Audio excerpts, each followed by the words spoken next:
Hey, good afternoon, driver's ed students. Today we're going to go over Chapter 11, Sharing the Road with Other Drivers. Sharing the road with other drivers. More than 50% of all motor vehicle fatalities occur with single vehicle crashes. So this is somebody running into a pole, a mailbox, and there was no other car involved, so they just ran into an object.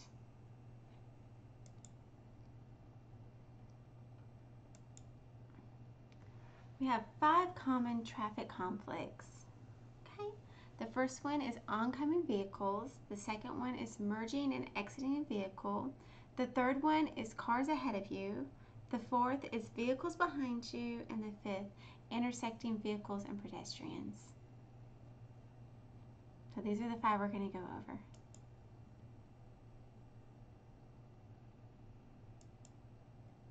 Okay, so as a driver, we need to anticipate error.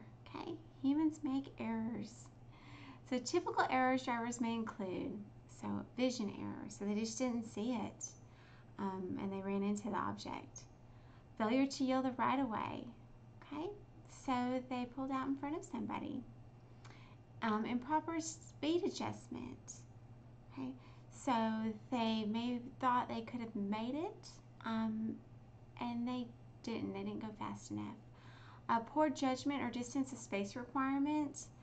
I remember one time my car was parked and a school bus ran into my parked vehicle, and she claimed she just did not give herself enough space to park the vehicle. So people need to make sure you're able to park your vehicle in that required space. And inadequate or improper vehicle control, so they lost control of the steering wheel. Also, maybe something could have happened to their vehicle where it wasn't working properly. And improper signals, so they were getting over to the lane and they didn't use their signal, and they ran into the car beside them because they didn't see it, and then they didn't have their signal, so the car didn't know that they were trying to get over. So all these are the mistakes we make while we drive, and I'm sure there's more. Communication. This is a big deal when we are driving. And communication is an exchange of information. Choose the best method and time to send a message. Receive and understand messages sent by others. So you can see in the picture, there's a guy, he's trying to pull out. So he's trying to send a message to the vehicle. And she would give him this a hand signal, letting him know it's clear, and she'll let him go out. Okay, we have 4 common messages we're going to go over: intentions, warning, presence, and feedback. Okay, methods of communications that drivers use. So we use signal devices. So this would be our blinkers. He's using a hand signal. We have your caution lights as well. We have the horn. We have eye-to-eye contact, your body actions, and then you have your vehicle position too as well. So we need to be able to communicate that we're getting over to the next lane, and you need to make sure it's clear before you get over there as well. Pedestrians often take chances, especially children and elderly people. So take precaution to avoid hitting pedestrians. So make sure anytime you're in a school zone, a playground, places where there's children, slow down, because you'll never know if they walk in front of you. Sometimes they might not even be paying attention and walk in front of you. So always go slow and be prepared to stop when there's children and people around. Do your part. When you wait for traffic signals at the intersection, be sure to stop behind the stop line of the crosswalk. So do not stop on the crosswalk. Do not stop at the red light. They have a line, and you stop at the line before you get to the traffic light and stop signs. Some areas you need to watch out for, and I reviewed some of these already. So you're going to slow down at school zones, parks, playgrounds, bus stops, parking lots, college campuses, and intersections, and mid-block crossings where people are trying to cross the street. Expect the uninspected.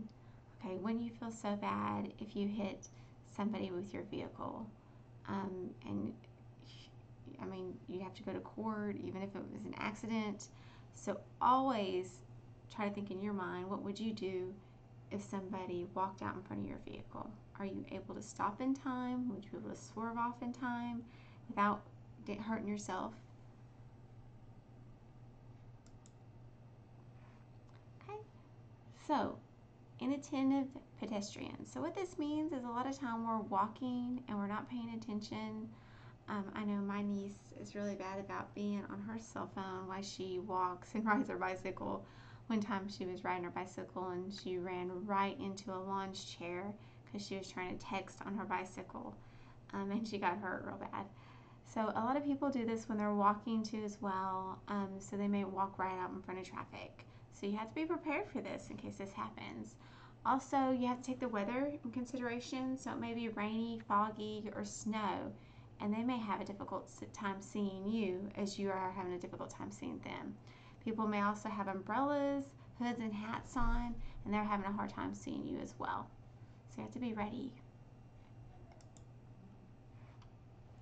Okay, we have time, space, and gaps. The typical young adult can cross the road, they say, and this is a study, in 4 to 5, 6 seconds. They say that children and elderly take more time, so they'll need 7 to 10 seconds to cross that same street. Our emergency vehicles. All right, so these are our paramedics. So anytime that you hear a siren or see red or blue lights, make sure you pull over to the side of the road. Also, the same thing with a funeral procession or a police officer, anything like that, you're going to pull over to the side of the road. Also, if they are pulled over, the police officers and the EMS are pulled over, you got to make sure you go into a different lane when you're passing them, if you're able to do so. I know some lanes you're not able to, but they want you to go ahead and give them that open lane to make sure they're safe. Large trucks. Drivers of large trucks may have limited visibility, and trucks have blind spots around them. Okay, so you don't want to get behind a truck and they pull to the side and didn't see you.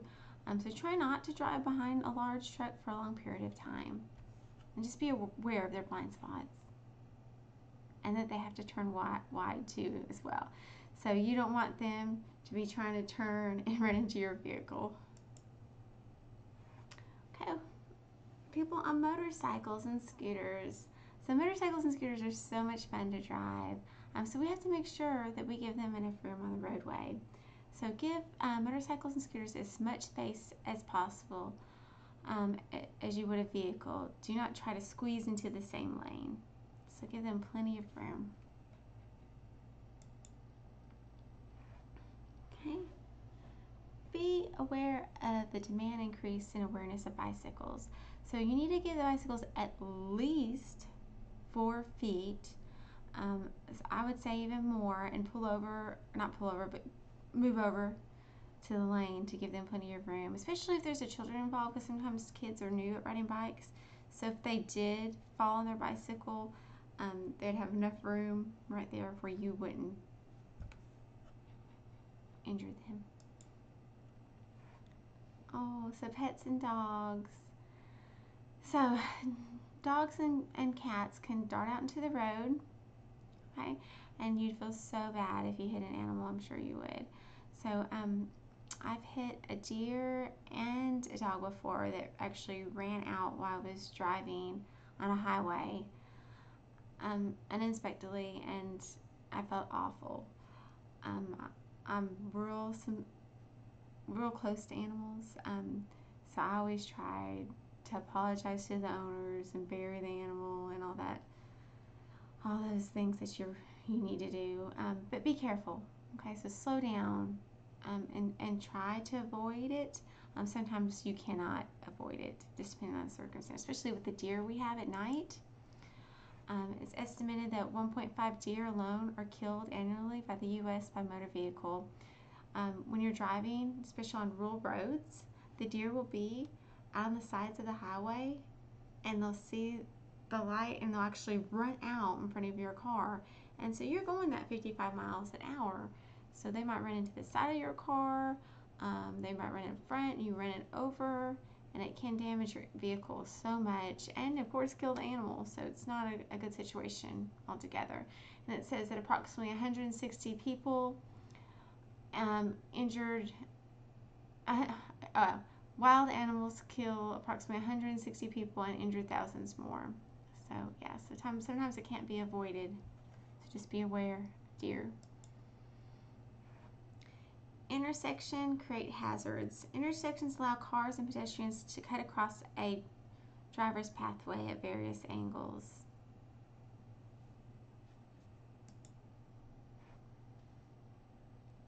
Okay, following too close is another hazard. So you're following too close in an intersection will block your view of a potential danger. So you may be following so close that you can't actually see the other vehicles or somebody may be trying to cross.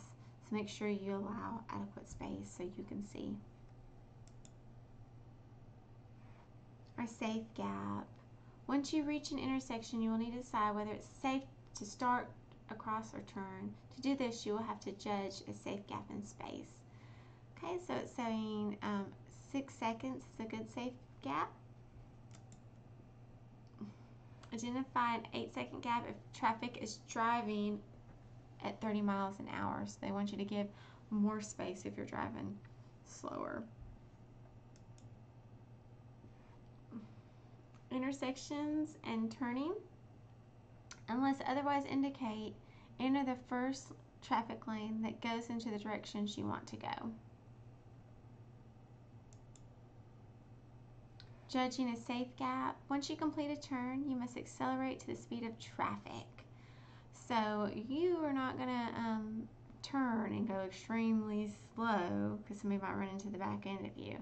So make sure you step on the gas so you can get up to the speed everyone else is driving. So if it's in that 45 miles an hour. Effective time and space management is critical to avoiding collisions at intersections.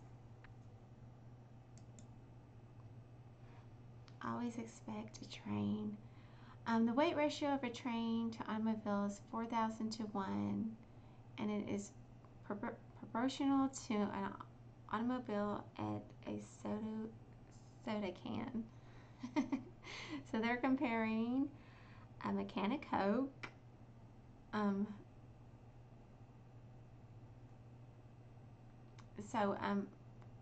with a train. Make sure you always stop before you cross the train crossing. Never stop on the train tracks because it's very dangerous. A lot of the trains do not have the rod that goes down when a train is coming. I know a boy I went to high school with, he lived in a neighborhood where they didn't have the rail that went down, and he actually ran into a train. We didn't think he was going to survive, but he did.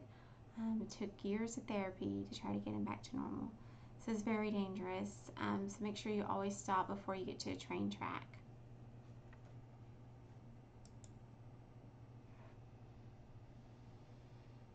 Okay, driving over railroad crossings. Despite warnings, crossing gates and signals, many collisions occur on highway railroad crossings each year. A railroad crossing remains patient, paying attention, and exercising sound judgment can help prevent you from colliding with a train. So anytime the railroad crossing gate is down, stay behind it. Do not try to drive around it, okay? Because we want you to be safe.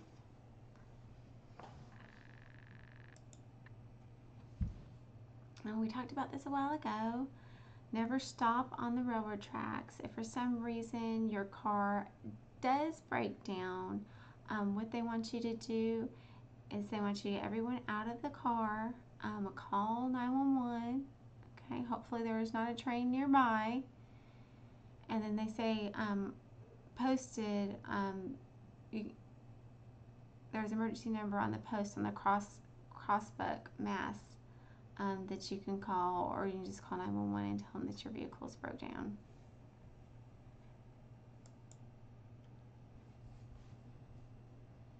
Okay, we have highway interchange connections. And here are some questions. What are some types of interchanges and how are they different from another? Okay, so it looks like on this highway, on the first one, you see a lot of those in Jacksonville. So when you're trying to get off an exit, it actually curves into a circle. So you're going to have to slow down. So remember, you're driving probably around 65 to 70 miles an hour on the highway. So when you get to the exit, you're going to have to start to decrease your speed, put your blinker on. And then when you go on the exit, it's going to be about 30 miles an hour because it's curved. So you're going to have to slow down when you're exiting. Merging. When you enter express from a ramp, you will merge into a high-speed traffic. Drivers already on and those entering the highways need to adjust speed and positions to avoid collisions. What are the steps for merging? So remember, the most important thing for merging is not to pull out in front of another car. Let them go first and then go behind them. Leaving the express lane. Select the proper lane to leave on the express lane well before you approach your exit. Signal and steer into the deceleration lane as soon as you reach it and reduce speed. And then your ramp speed. Your posted exit ramp speeds are usually low because of roadway designs. It is dangerous to drive onto a exit ramp at an express speed. So don't drive 65 or 50 on an exit. Slow down when you're exiting. Make sure you put your blinker on too. Okay, so this is talking about exiting off the highway and merging onto the highway. We have our speed change wave lanes. When acceleration and deceleration lanes are shared, watch for conflict movement. So you can see in the green lane, he's actually getting onto the highway. So he needs to watch out for this red car, okay? So he is probably going to slow down, the green car is, and let the red car exit by and get off, and she's going to slow down when she goes to the exit. Okay, and then after that red car passes, if it's clear over here, he's going to press the gas and speed up to get on the highway. 3 questions. When considering passing another vehicle, you must ask yourself 3 questions. Is passing legal? Is passing safe? And is passing worth it? Okay. So a lot of people get road rage, like we talked about earlier in the chapter, while they're driving, or maybe they're late for an appointment, that type of thing. Always be safe. Okay, so you can see on this picture right here, it is okay to pass according to the highway, but you still have to watch out for vehicles. So you're not going to pass right now when there's a red vehicle coming head on the red car. So you're going to wait for that car to pass. If it's clear, then you can pass him if it's safe to do so.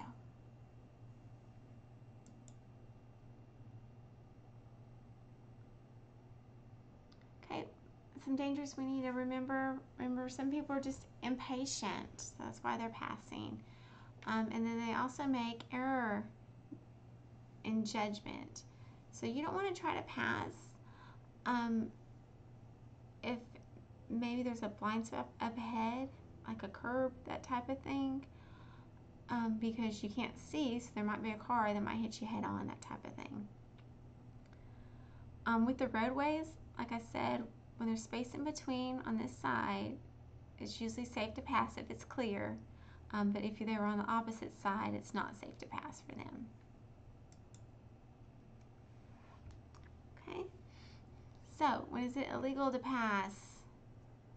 Okay, of course, in this first picture, you have somebody going head on, so you cannot pass then. Okay. The second picture right here, you're never going to pass on a curb. There's 2 solid lines. Okay. Because curbs you need to slow down anyways. It's not a good time to pass because when you pass someone, you're going to have to speed up. On a railroad track, because remember, we need to stop to make sure there's no trains. That's not a good time to pass. And it's not a good time to go past if there's water on the road because you can hydroplane. Okay, so that is it for the chapter. I will see you guys next time. Thank you for watching.